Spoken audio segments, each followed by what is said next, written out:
Hello, welcome to the Mac Show. Yes, we're here to discuss all the stuff that's gone on in Apple, and there's been some fair bit of news this week. There could be some good discussions taking place. Now, once in a while, I'm crap with bookings. I haven't even booked any guests for the big show later, and I forgot. So that's how bad I am. But once in a while, I get together a panel that is just, there you go. So on next week's show, I can't wait to see it. No. This week, we got a great panel, absolutely awesome panel. Starting us off, top left, Steve Sande. Hello, everybody. How are you? Back with the Cylon audio. I'm awesome. Good man. How's the weather in there? Is it bright and sunny? Yes, it is, sir. We had snow the other day, and it all melted, and I think it's supposed to be 72 tomorrow for the season opener of our local baseball team. So, yay. And I'm going to be there, of course. Who's that going to be? Who's your baseball team? I'm sorry? Who is your baseball Colorado Rockies. Rockies, right, okay. Are they major or minor? Major. Majors, right, okay. Well, they play like minor, but they are major. Next to him, joining us for the first time in bloody ages, Tom Merritt. Hello. I hope you've got a note from Eileen, mate, as to where you've been. I did, actually. She let me downstairs early in the morning for once. With a packed lunch. Yes. She's let you come on the British show, but only if you promise to stay safe. A box lunch, yeah. What the hell have you been up to? Man, I've been kicking away with Daily Tech News Show and Daily Tech Headlines and all the other ridiculous number of podcasts I do, and I got a novel out. I saw, yeah, Pilot X. Yeah. How's it going? It's going well. It's getting good reviews and selling. So, yeah, got a copy right here if you want to see it. Love that cover too. Yeah. Pilot X. I intend to buy it and give it to Sharon to read. Don't take that personally. It's because I gave you the last book that you sent me. I got that on Amazon Kindle and I gave it to her to read, and she said, "Yeah, it was good." I don't know. You're outsourcing. You're delegating. That's smart. I'm a dyslexic, mate. Reading's painful. I just can't. No, I got it. Reading a book's hard. One of my customers lent me Chris Evans' book to read, and I ended up downloading the audio to listen to it because I just couldn't. Yeah, I couldn't read. Well, you can get Pilot X on audio too. I'll be doing that then. Are you reading it? Have you got it on Audible? Are you reading it? Yeah, it's not me reading it. It's Kevin T. Collins, who's done a bunch of really good books. He's great. Well, how's his voice better than yours? I don't get that. Well, part of it is there are fans of Kevin T. Collins out there, so people who might not pick up my book with my name on it might pick up his reading. Got you.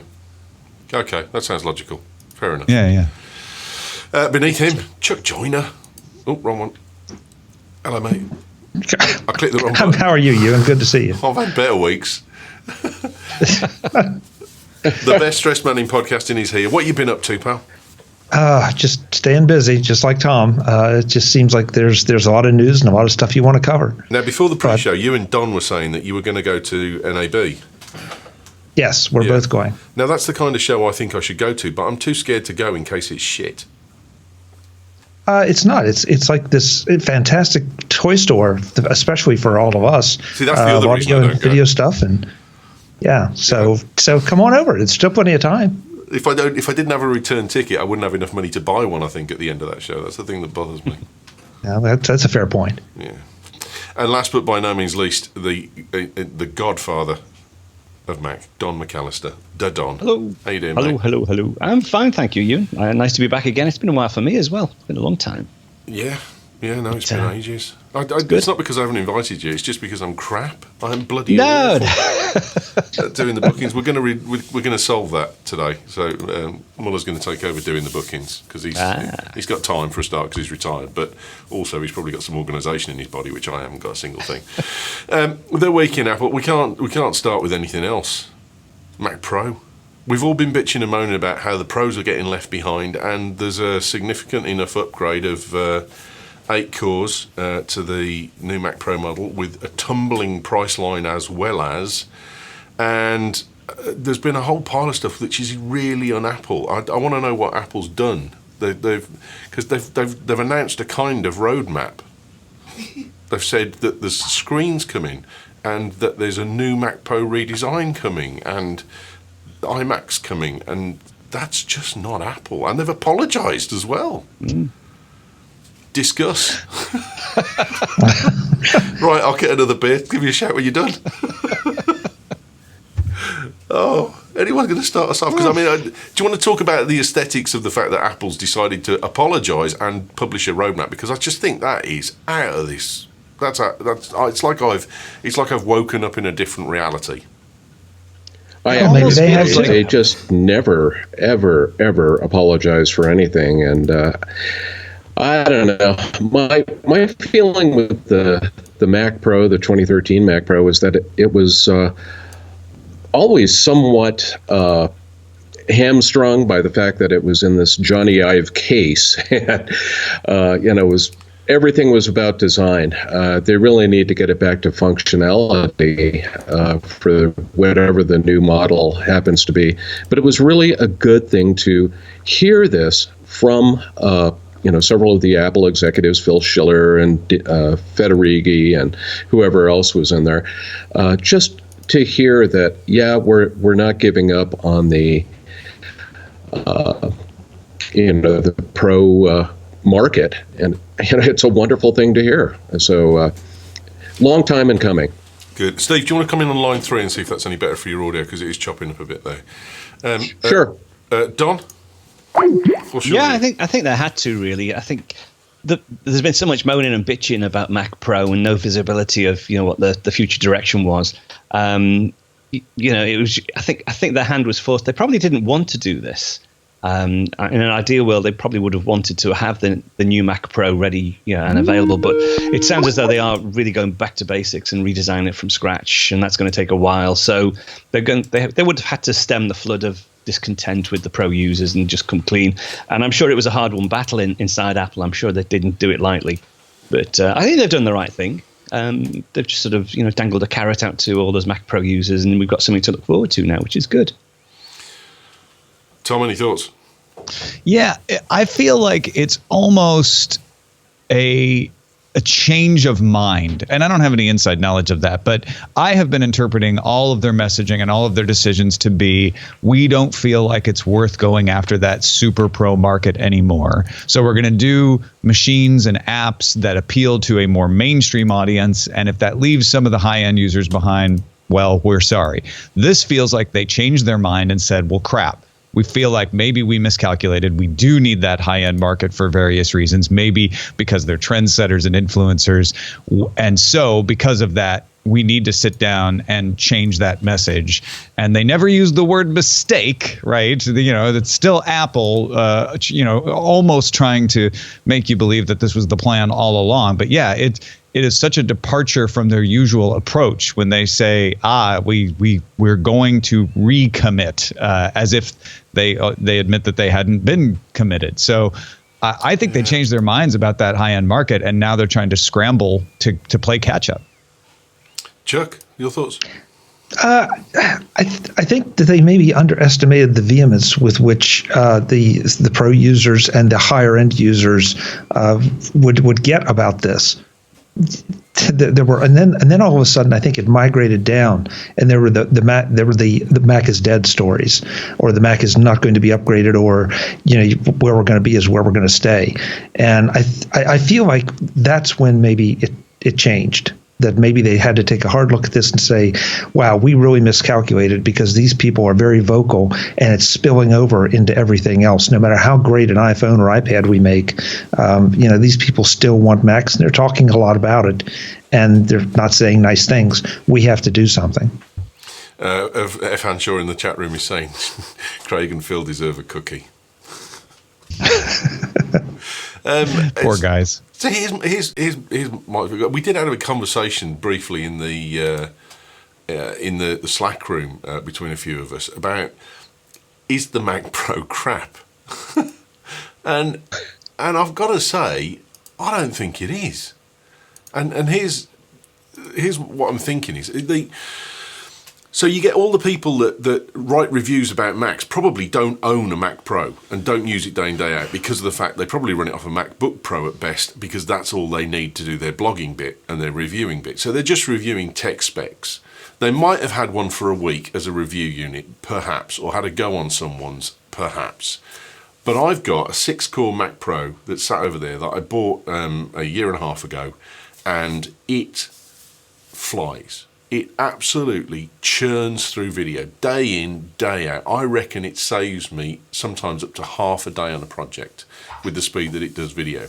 My old MacBook Pro was the top-end MacBook Pro that I could buy, and it's at least twice as fast at doing video processing as that is, if not more. I wouldn't do without this machine. It cuts through 1080 and 4K video like it's like everything used to when it was high end with graphics and stuff. Okay, I can't change the graphics card, but I can change the RAM if I want, and I can change the hard drive if I want. So that's it. What more do I need? It's so quiet that I can have it on the corner of my desk here, and I can still record audio for a voiceover. And it's so good at the heatsink process that it doesn't change the room temperature, which I love Don McAllister for eternity because he gave me the cheese grater down here that does the screens here and used to do the shows. But John, that changes the room temperature. Yeah. As soon as you stick that on, it's like, jumpers off. I don't get this Mac Pro's crap. It looks beautiful. It keeps cool. It hardly makes a sound. And it crunches through stuff like there's no tomorrow. What is it that people don't think is pro about it? I can't get this. It threw me out. I cannot get this. Well, you and I'm with you. There are two, but of course there are two things. First of all, the internal hard drive question, which I frankly don't get because my primary production machine is a MacBook Pro because of the portability. So I'm forever plugging in and out storage, and that's just not. I guess that's me, and that's maybe not what a lot of pros do. But there was the PCI expansion card thing. And I've always been surprised that they didn't bring out something in the way of a breakout box or something with a fast interface that would try to address some of that. I think the last time we were here, or I was here, that someone pointed out that there was somebody that made it, but it wasn't Apple. It was a third-party solution, and that one seems to be the one that was the deal breaker for so many people that just they didn't even look at the thing because they couldn't put those drives in and have 10 drives or 5 drives or whatever you can put in the cheese grater, and they could not swap PCI cards in and out. They could not add all the interfaces they wanted. And so I'm with you. I think they looked at the reviews. They maybe had their hands on these, but I'm not sure they gave it a fair chance. But it's pretty much after the fact now. It is stupid to say that the Mac Pro is crap. It's not crap. It's a very good machine, as Ewan just laid out the case for. But Apple themselves point out that because they did that pyramid design and they bet on separate cores and the industry didn't follow them, it doesn't work for some people. And some of those people are very high-end users doing super sophisticated stuff, but Apple seems to want to get those people back. So yeah, it's not crap, but it also kind of undershot what they used to do with the old Mac Pros, which you can still, put an NVIDIA card. I mean, there's that new, what is it, the Titan, the Titan XP out today that NVIDIA is shipping with the Mac drivers. For the Pascal generation NVIDIA cards, you could put that in an older Mac Pro and outperform the Mac Pro in some respects. And you can't do that as easily with the Mac Pro now, the 2013 Mac Pro, because you have to put it in a box and put it on the extension and run it through Thunderbolt. All of that doesn't make the current Mac Pro a bad machine, but Apple itself is saying it just didn't work for as many people as we want it to now. I just assumed Apple was like, you know what, those super high-end people doing 3D rendering and everything, we're fine not having them. So now they've changed their mind. Maybe it has to do with VR. Maybe it has to do with a VR product coming from Apple, and they want to have a machine capable of authoring things for VR on Mac. You really think Oculus Rift have scared them? I don't think they've scared them. Well, I think Apple has a VR product that they want to put out. Well, Oculus have said they won't do a Mac version because Apple haven't got a machine that's high-end enough. Yeah, it's not just the machine, though, is it? I think it is specifically the GPU side of things. I mean, I'm no great expert on the GPU side of things, but my reading of the briefing that they had was they had a bet on this dual GPU architecture, and they thought that was the way the industry was going to go, and the industry didn't go that way. They went to a super scalable, larger GPU, which the design of the three-sided triangle, as Tom said before, just couldn't accommodate higher performance GPUs on one side, so that just one side would get super, super hot. So presumably once they realized that, they then thought, well, we can't actually upgrade this small tube, so let's not upgrade it to USB-C or and stick Thunderbolt 3 in it, etc. We've got to go a different direction, and I think it's taken them longer than it should have done to realize that. And to then make the decision, the internal decision, right, okay, this isn't working, we've got to go a different direction.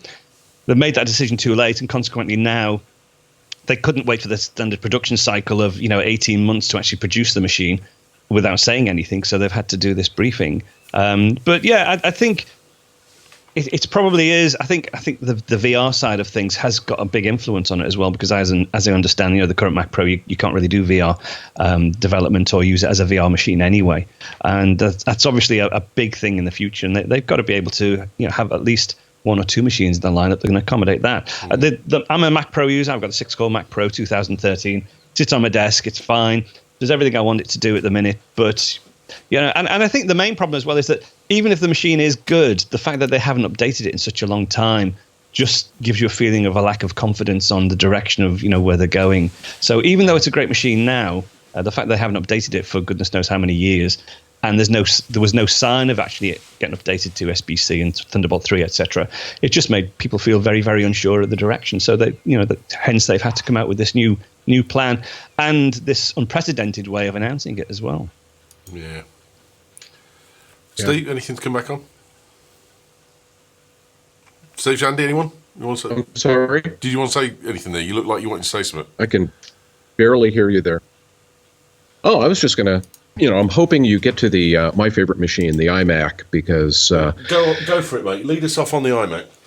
I'll lead you off on the iMac. I was really thrilled to hear that we're going to see new iMac models later this year, because as much as I love my 27-inch 5K Retina display iMac, I do run into situations where I can feel like it's really struggling to do certain things. We need Thunderbolt 3 on this. I'm saying that. I think we need Thunderbolt 3. We need USB-C. We need to get all of those wonderful things that can actually... Oh, did I just fall off here? That's me, mate. Carry on. Oh, okay. Mate, there's an assumption you need to make, right? If anything's not going well, it's me. What's that? You make an assumption. If anything's not going well, it's me. Don't ever assume it's you, because it's 99% of the time it's not. It's got to be me. By the way, I'm going to make an ad here for another service that just beats Skype all to death, and that's Zoom. We've been using Zoom for a video show, and absolutely rocks compared to Skype. But anyway, not saying anything bad about Skype, but I love Zoom. Anyway, getting back to the iMac, I'm just going to be thrilled to see what is coming out later this year. This machine is 2 years old. I'm usually on a 3-year refresh cycle. I can't wait to see what they've got, because I think I'll probably jump on it, man. Good man. Anyone else? I mean, you use Mac and iMac as well, don't you, Chuck? Yeah, that's what I'm talking to you on now. It's I didn't just get it because it's now a little bit long in the tooth. But I'm going to be particularly interested in see what they think they can do to an iMac to make it desirable to professionals, or at least some level of professional. Are they going to open up the ability to add RAM? Are they going to open up the ability to swap hard drives? Or is it just going to be more ports? that was sort of the intimation that, okay, this might be the stopgap. You might be able to get an iMac that would suit your needs. And unless they've changed some of the fundamentals of iMac design with it being such a closed system, it's just going to be interesting to see what they can do to target it to that audience. I wonder if what they do is take that modularity through Thunderbolt that they thought was going to work on the Mac Pro and apply that to the iMac instead. You mean with a breakout box, Tom? Yeah. That would be interesting. That would be cool. In its current form factor, the iMac isn't going to be user serviceable in the slightest, is it? So there's got to be a form factor change. Yeah, you would think so. I don't know if they're going to change the form factor because it's such an iconic design. But I think what they have seen is that, and they intimated about this in the briefing, is that the pro user has split. You've got high-end designers, high-end photographers, but then you've got a high-end cinematographers and high-end VR people and high-end 3D rendering people. So a decently spec'd iMac is probably great for someone who's a pro in certain industries, whereas other industries need the extra level of performance that a standard graphics designer probably doesn't need. So they probably thought that they could make the iMac be everything to everyone, and have now realized they can't. So hence they need the top end Mac Pro to deal with the super high end processing power that some people need. Yeah, as I say though, in terms of the serviceability, my understanding is the only way into the iMac at the moment is through the screen, isn't it? Yeah, I believe so. I think you can change the RAM on some of them, can't you, through on a panel? Back side. Yeah. The 27-inch models have a little door that's basically centered in the back, and you could just pop it out. It's actually very, very easy to slip new RAM in there or improve. What's that? There's no major components through that route. Exactly. Yeah. The other thing that I think ties into the change in direction maybe a little bit with the iMac and the Mac Pro is whether Thunderbolt has really got the grasp that Apple hoped it would. Because, I don't know any products that didn't function well with Thunderbolt, so I can't see why that hasn't been a reason for it to take hold. It's certainly something that I know it's Apple and Intel's proprietary technology, so maybe it's a cost thing to Windows machines that you said, stuff you were going USB 3 just to stick two fingers up to Apple. But, is this the death knell of Thunderbolt, or are they going to persist with Thunderbolt in these machines? Or is Thunderbolt integral to the movement of these machines? I sort of assume they're going to keep merging Thunderbolt and USB-C along and see if they can't just, ride that transition a little bit. Right. So you don't think they're going to... it's a suck it and see process at the moment for them, so it could go either way. Yeah, well, look at the MacBook Pro, right? It's all USB-C ports. So I think they'll continue to support Thunderbolt, but they'll make it so that you don't have to use Thunderbolt necessarily. Right, okay. And it may be a little early to phase out Thunderbolt from the Pro level machines, even though we're talking about a long delay for the Mac Pros. They don't care about changing the port configuration because they can sell you a dongle, but they don't want to stop supporting it. Yeah. One of the things I liked about the Mac, the current Mac Pro is the six Thunderbolt ports on it, because I found that really, really useful. Yeah. I've got multiple drives hanging off it. I can plug different monitors into it, multi-monitor setups. So having the 6 Thunderbolt ports on the current Mac Pro is great, and I can't really see them doing anything else other than swapping over to 6 USB-C ports, or with Thunderbolt 3. That's going to be super extendable then, or even more than 6 ports, on the back of it. And of course, we are talking about the current Mac Pro's only got Thunderbolt 2. Thunderbolt 3 is an extra level of performance, an extra level of functionality. You can do so much more with Thunderbolt 3. You've got the increase in the bandwidth. You can drive everything through a single cable to audio, video, and everything on a monitor. So they're certainly not going to give up Thunderbolt 3, but as we've seen with USB-C, you can have Thunderbolt 3 and USB 3 off the same port. So they just chuck a shed load of ports at the new Mac Pro, and extendability is fine, or should be fine. I'll tell you what, man, I'm looking forward to this USB-C world. I know we're not there yet, and the dongles do make a lot of things difficult, but I have a Nexus and a Pixel C, and they use USB-C, and it's so nice to just have one charger in every room for those, and it plugs into everything. It's going to be good. It's just a little early. Mm-hmm. I think that's. I've got a USB-C on the GoPro 5 that I bought to try, and I'm really impressed with it as a connector. I think it's brilliant. It's really solid. It's you don't seem to feel as worried about it flexing or bending or anything like that. It doesn't feel brittle or light. But that's the issue we've always had, though, with connectors. Is as connectors have evolved, they've changed. USB has been the only thing that's kept the plug and spade connector that's given you any consistency. And I accept that it evolves for the purposes of technology and getting faster, more bandwidth, etc., that kind of stuff. But are we ever going to get to a Star Trek level of connector, where one fits all, everyone follows the same format, everyone goes to the free open standard?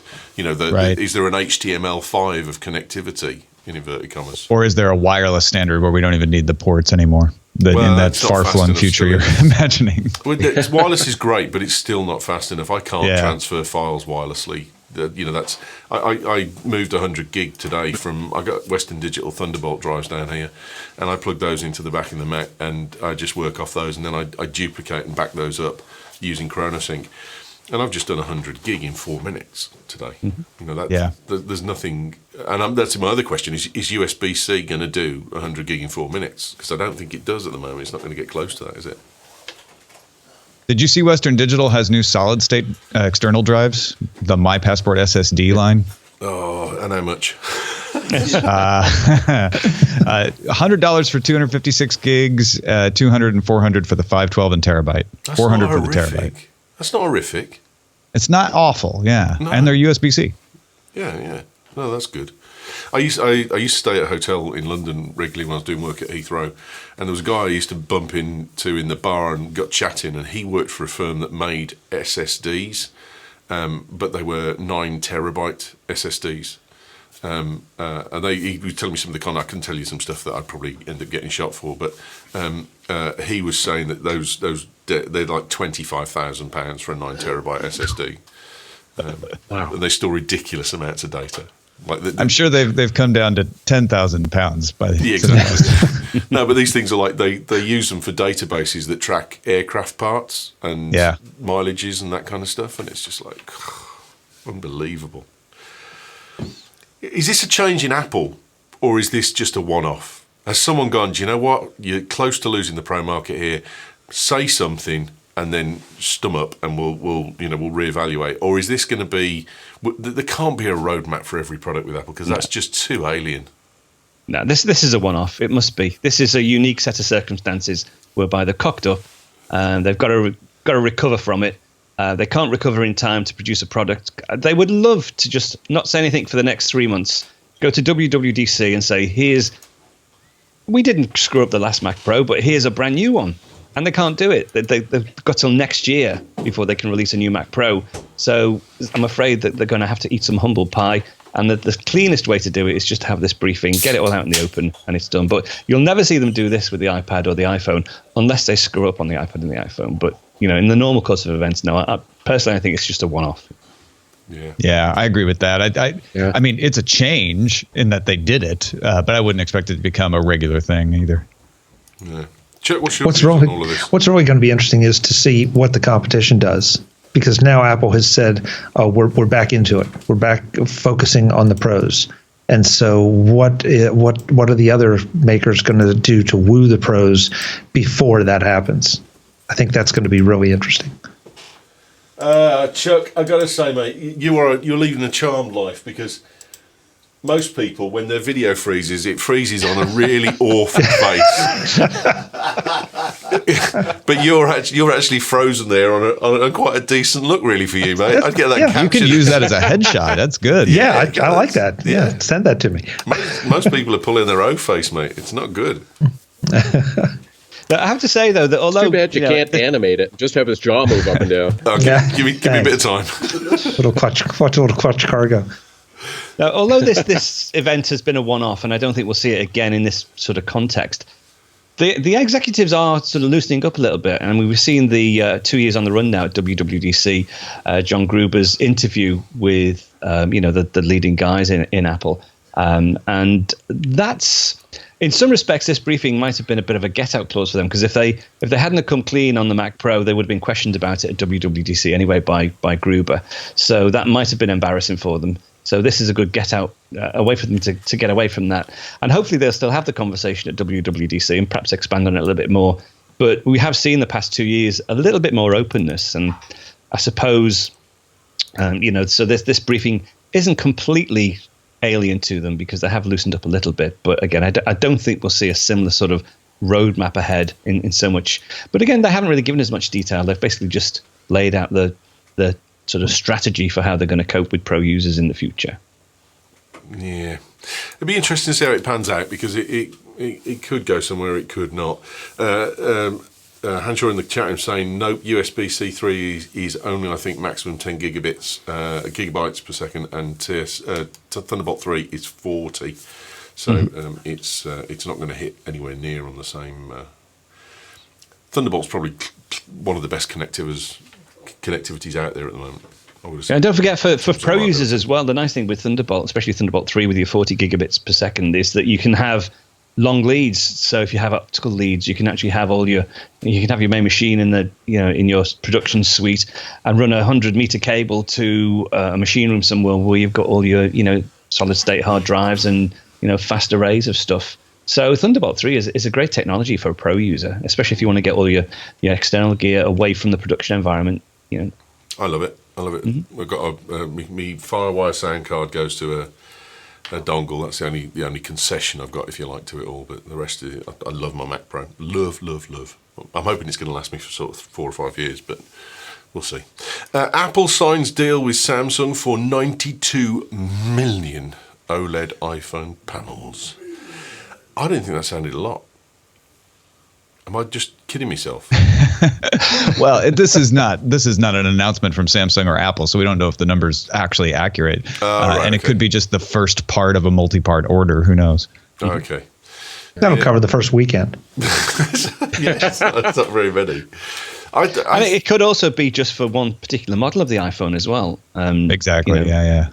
So it might just be the high-end iPhone, the 8 Plus or whatever, that has the OLED screen. So I wouldn't imagine they're going to swap all the screens of all the new iPhones that come out in September or whatever aren't going to be OLED.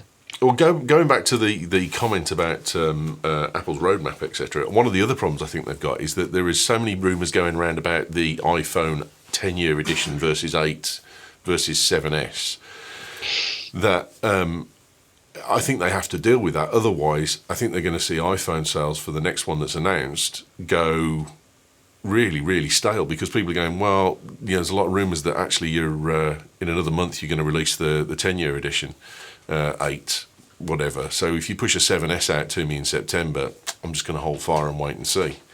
And I think that could do them some real harm as well there. But this doesn't sound enough. I think the other thing is that Apple are getting to a point like car makers did. I think they're doing just in time. I think Tim's masterstroke is he's sitting back and going, do you know what, we're going to do just in time.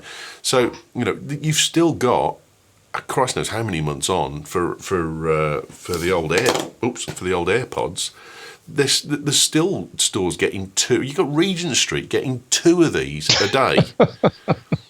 There's something drastically wrong if Regent Street is getting 2 of these a day. Or it's a policy. We're just going to sell just enough. We're going to make sure we deliver just enough. We're not going to pre-order. We're going to get rid of warehousing entirely. No? But I think with the iPhone, they're in a strange place, especially with the new one coming up, because we know now when the iPhone is released.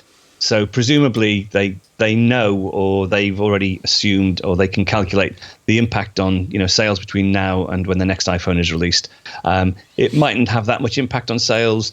It's probably only us Apple fans who really understand or look to the future as to what the iPhone is going to be when it's released. So they've got the set release cycle, so that shouldn't affect them. I think the biggest problem for them this year with the anniversary coming up is to set expectations.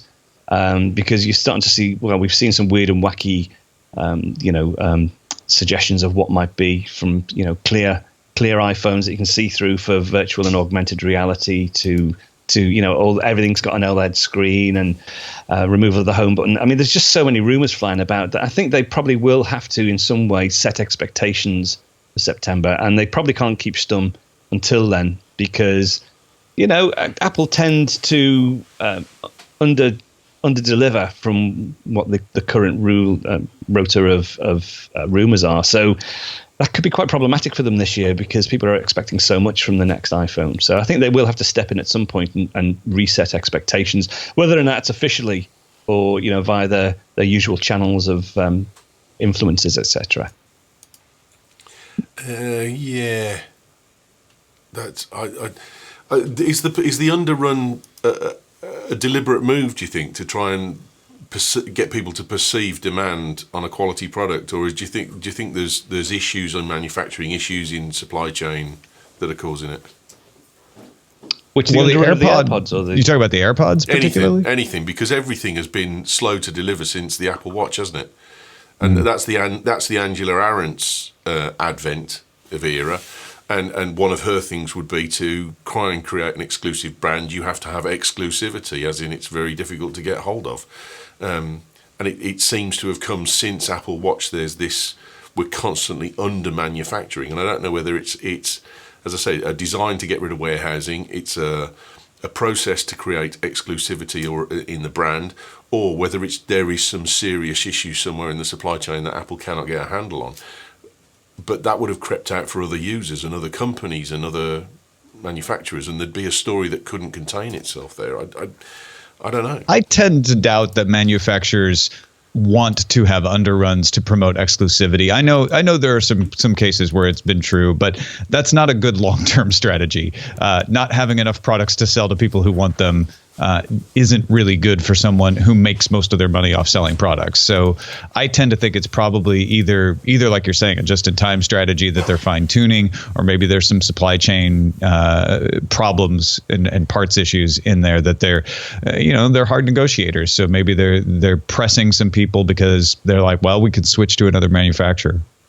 And if you're doing this, just yesterday, I think they announced that there's a second manufacturer for Apple Watch that has been signed on. So at least we're seeing that they're looking at ramping up production of that, or at least having a second manufacturer in place in case demand for an Apple Watch 3 happens to get to the point that they are seeing a definite shortage of product. At least they can pull this other person on, or this other company online, and make sure that they've got enough for everybody.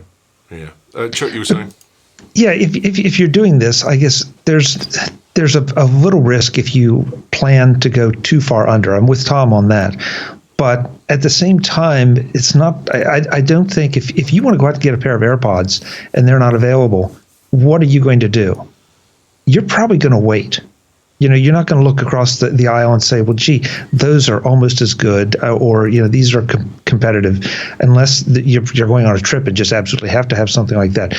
You're going to wait. I'm not saying that that's a good thing that Apple should do, but if you're looking at the supply chain thing and you're trying to fine tune it, wouldn't you rather err just a little under instead of a little over and start having to pay all the warehousing costs and all of that? Yeah, I'll buy that. It's a side effect. Exclusivity as a potential side effect that you can exploit versus the main part of the plan. And I think that happens a lot. And the other wrinkle in here is there are things like India where Apple is having to bring manufacturing into India in order to get India to allow them to set up retail shops. That complicates things because they can't just say, well, everything comes out of Hanhai. Now everything comes out of Foxconn and we can distribute it around the world. They have to put some allocation towards India to say, well, only those phones that we're going to sell in India can come out of the Indian market. So I don't know what kind of complexities that might introduce too. Yeah, I'd have to agree with the exclusivity thing. I think if they wouldn't try and get exclusivity by withholding product, I think they would do it on price, make them much higher. I mean, the AirPods, as an example, Although, you might think they're quite expensive, 150 quid for a pair of AirPods. When you actually look at the technology in them and then you compare it to what else is available, they could have easily priced them twice as much and tried to make them exclusive in that respect. But they don't want to do that. I think they want to get especially the AirPods out to as many people as possible because it's the next platform for Apple. It's the start of the wearable platform. I think the problems they probably have is, and if you look at the products they've had most problems with getting out to market, it's not been the laptops, etc. They can normally ship them out either the same day as they announce them or within a month or two. It's these little tiny devices, it's these miniaturized components that they really are working on to cram into the smallest place possible. And you've got to think that there's the technology to actually manufacture those is quite hard to produce. But then when you first launch a product like the AirPod, the yield rate must be so low. And especially with Apple, they can't put out a product that's going to break in 3 months. They can't put out a product that's going to be unreliable. They have to have a product that they can be assured is going to last for 12, 24 months. Yeah. So to do that, they have to have strict and rigorous testing. They have to have the highest quality components. They have to be manufactured in the best possible way. So you're probably looking at yield rates of horrendous proportions. And if you're making 1,000 AirPods and half of those are actually going in the bin or having to go back to manufacturing, you're going to run into problems. Good points. Apple Watch Series 3 is expected in second half of 2017. I mean, the upgrade cycle on the last one was about 18 months. This feels a bit quick, especially for everyone that I've said that knows what the one's like and has had the two has said the two is way snappier. It really functions. It does all the things that the one should have done. Does it seem strange that 3 is supposed to come this early? Because it feels a bit early to me, most definitely. Depends on what the feature set is. Because there's so much demand for Wi-Fi connectivity or cellular connectivity that that might be it. If it's just a little bit faster processor, then it's definitely going to be too soon. But to pass that judgment, you got to know what they're going to give you. There was a rumor as well this week, wasn't there, about the 3 having a cellular card slot? And that would make sense then. If Series 3 is just, hey, Series 2 is still out there, it's still a great model, and now we've added another level, which is the Series 3, that would make sense to me. And something like LTE would be the right thing for that. I don't see what you'd use it for, though. Yeah, I can't see them using any sort of SIM slot. It would most likely just be something like the Apple SIM that you've got in the iPad Pro, and I'm trying to think if it's in any other product, but I don't think they'd want to go with an actual SIM slot in the device. I just keep wondering, too, if there would be any cannibalization of the iPhone line. Some people may say, well, I don't use my iPhone that much, except right now it's being used as a interim device or connectivity device for my Apple Watch. You give that cellular connectivity, I'm not going to use my iPhone, or at least I'm not going to take it with me. I'll just use this device to make phone calls and talk to Siri. Good luck with talking to Siri, mate. Jesus. Well, just now when I was saying Series 3, my Siri had got activated. So there you go. God. And can you imagine what the howls are going to be like if they do implement that strategy with the battery life on an iPhone, or pardon me, on an Apple Watch for phone calls and LTE consumption? Come on. There has been some discussion of possibly having. Yeah, there has been some discussion of having actual watch bands, Apple watch bands that would have additional battery capacity built into them or some additional functionality. So that could be part of the change as well. Maybe they're saying, hey, we understand that we still have a problem with battery life. What we're going to look at is having bands with some sort of flexible battery capability in them, give you a little or a lot more battery life. So that would solve it. It's all speculation. It wouldn't surprise me actually if the Series 3 came out sooner rather than later, because I think one of Apple's main goals, and the product, the Apple Watch product, it isn't really, if they bring out a new model, I don't think they're really intending for current users to actually replace their current model. I think they want to bring the Apple Watch out, and they want to see the current Apple Watches sort of move down a scale, so that you've got some people who will actually replace a Series 2 with a Series 3. Then that Series 2 either gets resold to somebody or passed down to a sibling or someone in the family. But then the price points of the Series 1 and the Series 2, they slide down. It becomes more affordable for more people. So they're constantly trying to grow the Apple Watch market. So yeah, it wouldn't surprise me if the Series 3 came out. As far as cannibalization of the iPhone is concerned, again, there's bound to be some cannibalization, but if there's one company that's never worried about cannibalization of their own products, it's Apple. But I think it must be a huge market of people who basically just can't afford an Apple phone. iPhones are very expensive items. So if they can get people into the Apple ecosystem by providing them with a watch, if they can't purchase a phone, but they can get a watch with a SIM card in, and they can do 10% of the features of an iPhone plus things that an iPhone can't do for you. It's a win-win as far as Apple would be concerned, I would think. I don't know if they can make the Apple Watch price low enough to be that for someone who can't afford an iPhone, though. That's the question. Yeah. Probably not at this particular level, but again, as they bring out more and all the products start to slide down the scale. Eventually you're right. Will. Yeah. I think the other thing is they've clearly decided that they're going to the medical area. They want to have a heavier influence on the medical situation and research kit, and also they've said that they're going into the sports field. So things like oxygen saturation and that kind of stuff, you'd see that there's new monitors coming out that could sample more, could look at the quality of your sweat, or what toxins there are in it, or that kind of stuff, or whether it, like I said, oxygen saturation level is probably the next logical sensor to add, isn't it, after heartbeat? Liver function, which goes. I'll be as long as the needles come out of the back of it into your arm, that's all. I'll be skipping the 3 then.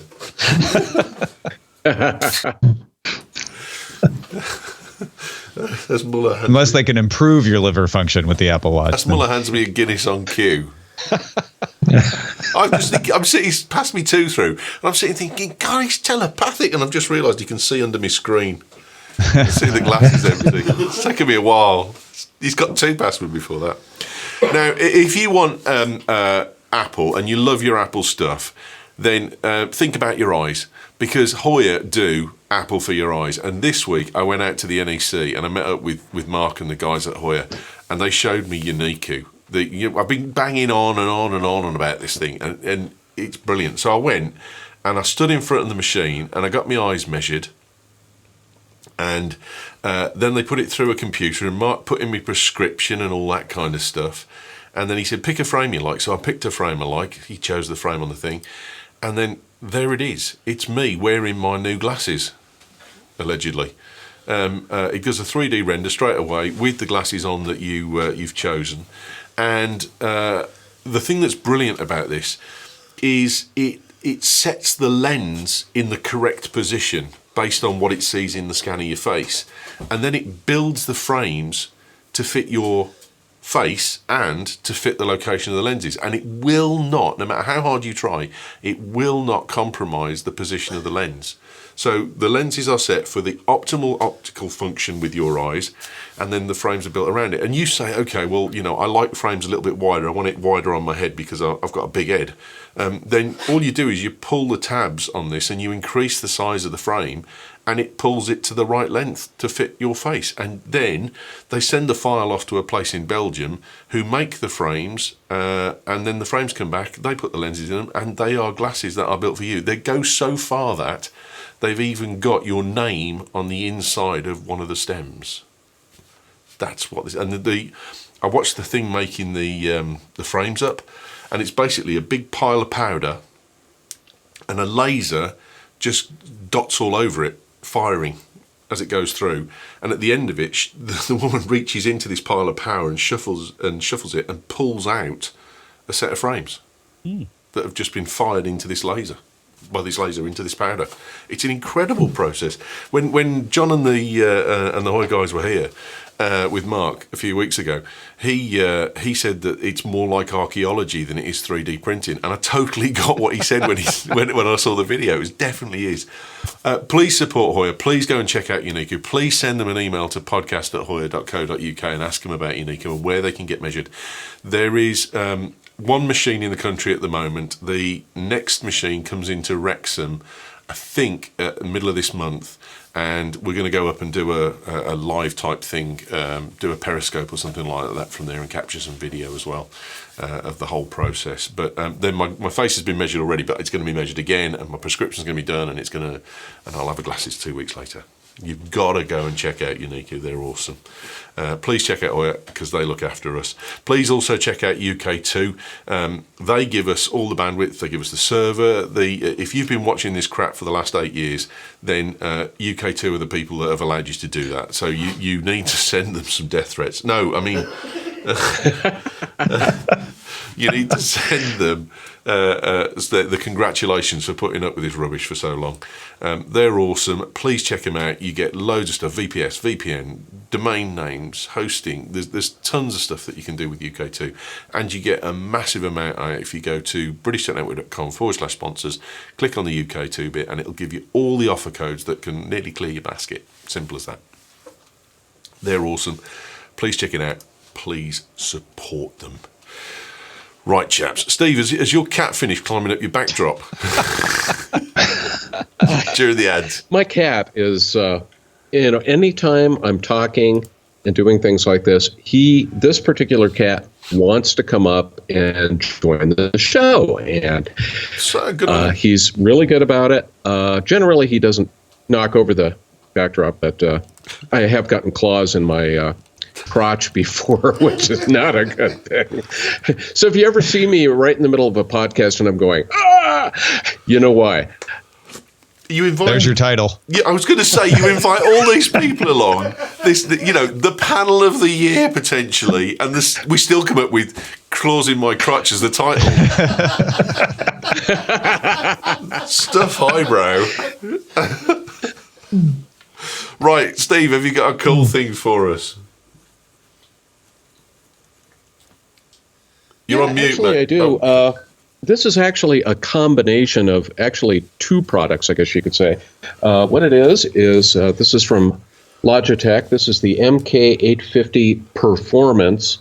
It's I guess you could say, I'm not sure it's really Bluetooth. I believe it can be Bluetooth, but you can also use their little dongle and plug it into one of your USB ports. This keyboard gets 3 years of life off of a set of AA batteries or AAA batteries. I can't recall which. What? Also comes with a nice little mouse that goes along with it. And it's probably one of the most comfortable keyboards I've run into lately. I don't know if you can see there, but there's a little bit of a curve to it. Also has a nice pad down at the bottom that just feels so good on your wrist when you're typing. That was getting a bit pervy there, Steve. Move on. 2 different angles. What's that? The audio went a bit hangy there, and it got a bit pervy for a while, but go on. Anyway, absolutely a great little setup. I will send you, I don't have it right in front of me, the URL for that, but it will send you an address. Brilliant, mate. Thank you. How the hell is it getting 3 years out of AA batteries? I have no idea, but they're 3 years on that, and the mouse will run for 2 years on one cell. Absolutely amazing battery life. That's alien technology. Yes, it is. Yes, it From is. Belgium, I think. From Belgium. Muller's enjoyed you because you've been like Max Headroom all day. Well done, mate. Good pick. Tom, what have you got for us, mate? I've been having fun with the Anchor app on iOS. It's ANCHOR. You can go to anchor.fm if you want to take a look at it on the web. It is basically another take on radio. So they do little bits, little quick hits. There's a Star Wars show on there. I've been doing Daily Tech headlines on there. Annie Gauss has some Silicon Valley headlines on there. Jeff Kanata, Scott Johnson. There's a ton of people using it. Justin Robert Young's doing some stuff on there about politics, and it's just fun to listen to because they're little quick bits. If you're a podcast listener, it's a great way to find some more content from some of the folks you might like out there on it. And they just launched an interview studio function so that people can use the app to conduct interviews with folks and then put them out on their channels. So how's it working? Is it just sampling from stuff that you've already done, or are you making something specific for it? I mean, I started by just putting the Daily Tech Headlines show, which is less than 5 minutes, in there. But I've stopped doing that, and I've started recording each headline individually, because what that does in the Anchor app is kind of fun. You can just swap through. If you're like, oh, I know that story, you can swipe and skip to the next one. And it just keeps playing all the stations that you favorited all the way through. So you can either lean back and listen to it, or you can interact with it. You can actually call in to stations on it, stuff like that. That's kind of cool. I like that. Yeah, it's really pretty fun. Because we do a daily news show at 5 minutes. Kyle Swagger does it, of course, from the Philippines. So he could probably put the entire thing on there. Well, yeah, and what I found is that I always do a read through of my script to look for spelling errors and stuff like that before I actually record. So I just started recording that in Anchor, and if I screw up, it's just one little bit. I don't have to restart the whole thing. Oh, that's a great idea. I like that. That's a really good pick. Thanks, mate. Yeah, you bet. We shall put that in the Slack room and also in the there we go. It's in the British Tech Network Geek Shed chat room. The IRC. Don, what have you got for us, mate?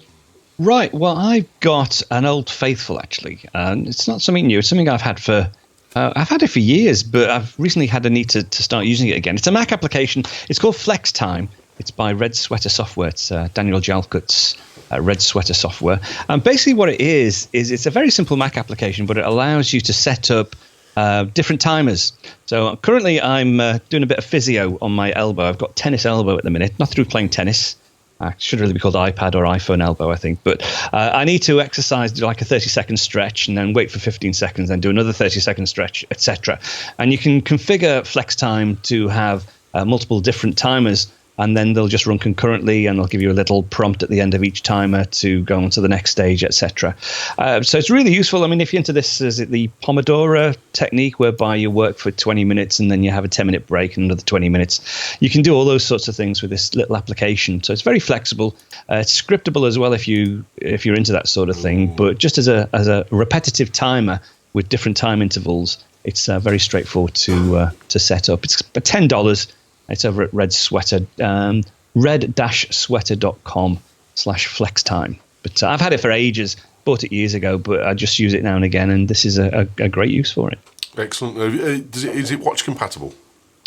I don't think it is.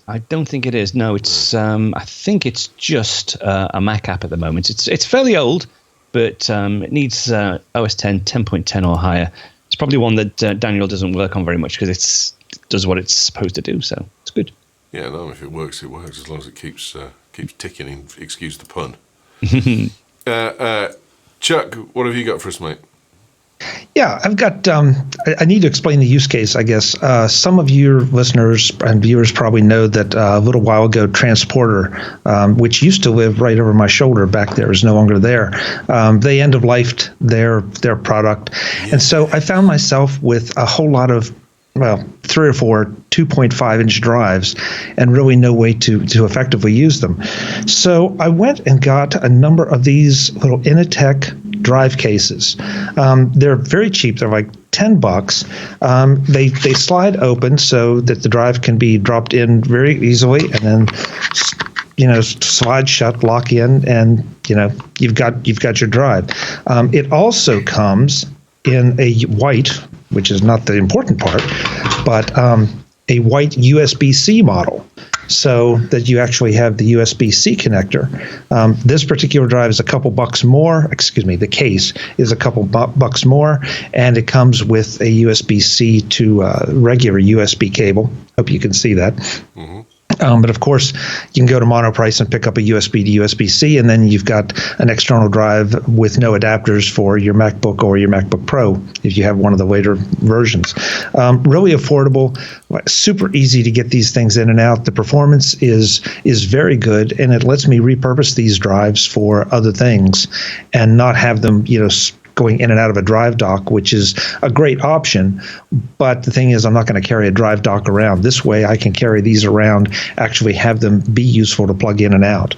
So Initech drive cases, very inexpensive, very useful. Yeah, I've there's quite a few places that do the cases for those kind of things, but the Initech stuff, I've had one, and they're a good quality. That's the key.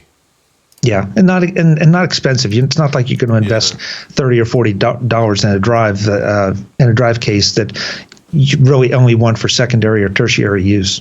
No, brilliant, good pick, mate. My cool thing. I don't know if I've done this before. I mean, I've had it for a lot of years, but it struck me because I used it heavily today, and I've Jake's been doing some editing for me in the other room, and I've given him, said, no, this is how to use this. This is brilliant. It's Sequence. It's a piece of software from the Mac App Store. It's not cheap. It's 20 quid. So it's not one of the lower end stuff, but it is a brilliant app. If you like using your GoPro and you like going out and taking loads of time lapse footage or something like that, or if you've got a time lapse that where it's been shot and there's problems, you get a load of problems with clouds, especially where it flickers. So the cloud passes over the sun, and you get one image that's down, and then you get the next image that's up, next down, next up, that kind of stuff. Within the app, it's got a deflicker tab that you click, and it analyzes your sequence and it levels out all of the flickers. So what you'll end up with, where you had a flickery piece of footage that would go through a normal time-lapse processor, and you'd end up with this almost something that would maybe give you epilepsy if you suffered from it. This thing gives you a nice smooth, you get some little fluctuations, but generally speaking it does a really good job, and it also corrects for white balance as well. If you've been out and you forgot to change your white balance, or if you've got a varying white balance between the stills, that kind of stuff. It's $33.99. It's gone up in price. So it's 35 quid, not 20 quid, but it is absolutely worth the money. I bought this and I've got it on my two machines, and you get 5 licenses, of course, with that because it's the Mac App Store. But it's well worth the money. It makes your time lapses look absolutely awesome. Go buy it.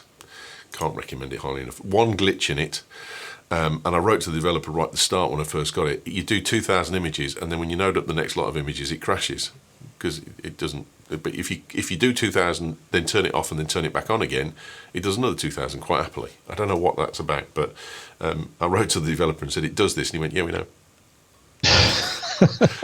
Okay, that's that then. I've got no chance to change it. I can't think it's a design feature for any good reason, but it does work. Where can we get a hold of you, Steve? You can get a hold of me over at appleworld.today, or I do a bit of writing over at blog.macsales.com as well. I'm also on Twitter at the ever-popular @Steven Sande. Excellent, mate. Mr. Merritt, where are you, as if people don't know?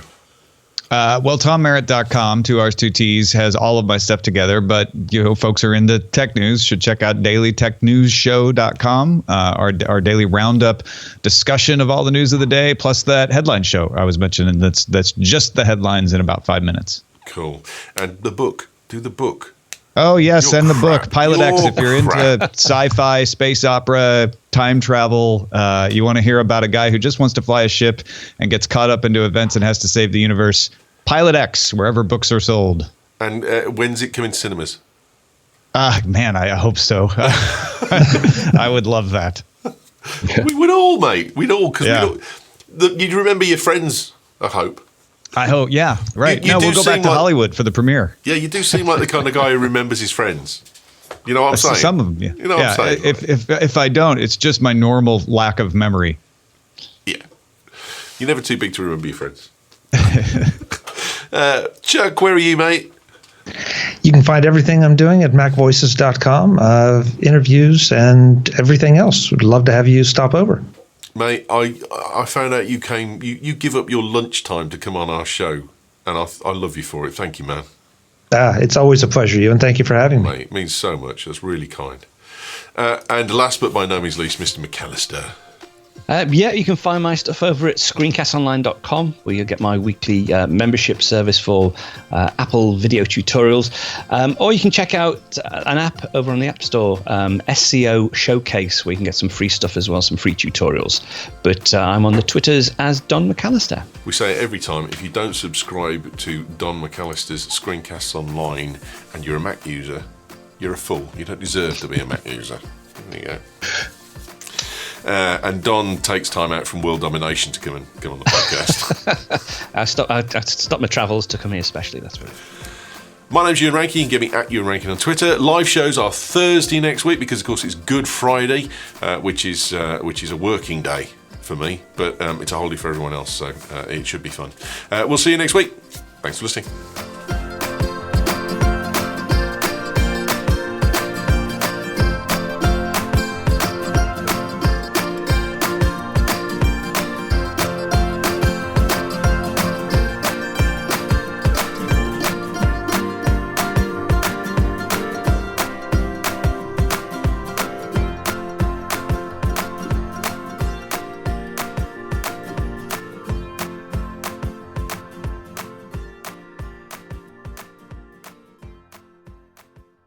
Yes, a message for Steve. Steve, I looked up while we were doing the picks, and clawsinthecrotch.com is available. From UK2. You should have said it during the UK2 ad. clawsinthecrotch.com from UK2. I will definitely have to nab that today. You have to buy it from UK2 though. You got it. Branding. That could be the title of your next book, mate, Tom. Yeah. A sci-fi adventure. Yeah. Space cat claws in your crotch. That's the subtitle. Exactly. That's all you need to do. Space cat.